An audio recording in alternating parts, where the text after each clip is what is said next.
مدوید راستیانه که کرتت گل مسئله که گرنگ مهبت یا که گل کسش بیرا خود بن او جی اوه هندی زنگینیه او جی وکی فقیریه بلایه که خود مروفی پیت جربینت و اگر مروف بر خو بدت واقعی دزانتن که جرباندن بزنگینیه گلک و گلک جرباندن بفقیریه بزحمت تره و او يدخل بر زنگینیه گرن گلک کمترن شوان يدخل بر فقیریه گرن هش بر وی چنده مثلا که های گلک جارت ایتا هلی خستن اری زنگین شکر خوده بکت چتره یان فقیر صبره بکشت من اوید برسوا وی بسیاری بدم چونکی برسف یابسانهی نینه ابتنه ده بیجم سرکفتنات امتحان زنگینیه دا گلک یاب زحمت تره اجی سرکفتنات امتحان فقیریه دا و چند مال خدانی زیده تر لیبت باریوی گرانتر لیت ایت و حسابوی بزحمت تر لیت ایت لو هندک چاکت و امتت گوت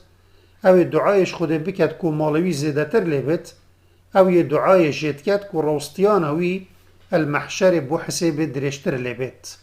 چونکی چند مالوی پتر بد حسابوی جید درشتر لیت الاخرته ما گوت صبر لسر زنگینیه نخوشتر و بزحمت تره چونکی اوه بجید زنگین خوشی ده بتا پشکه کش جیانوی و گاواوی خو اجوه خوشی دا پاش وصا ده پی حسیت هر وکیوی خو اج پارچه کالش خو دایا پاش اگر تا اوازانی دزانی بوچی مروفت خود ناس هر دم دعات کرن که خود وان اش فقیره اپجمرت زفرین بو ایوبی و سرهاتیوی ده بشین خود بنی خو ایوب اب دنیای و دنیاداری جربانت او سرکفت دنیای بهمی خوشیت خواه و زنگینی اب همی اغراءاتت خواه نشیا باوری ایوبی پلقینت او مکمه اینا خود مدحتوی کرن و گوت اینا وجدناه صابرا نعم العبد انه اواب مدید او مروفه که خودان صبر و بن فرح بو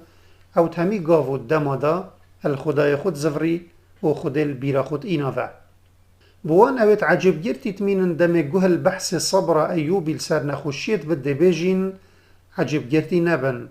او ایوب الشیعی صبر لسر خوشیه بکت بصانهی تر دشت صبر لسر نخوشیه کت اینا وجدناه صابرا نلسر جرباندن بفقیریه و نساخیه و ایش و علم بتنه نه افا یبصانهیه اینا وجدناه صابرا السر زنگینیه و ساخلمیه و خوشیه جی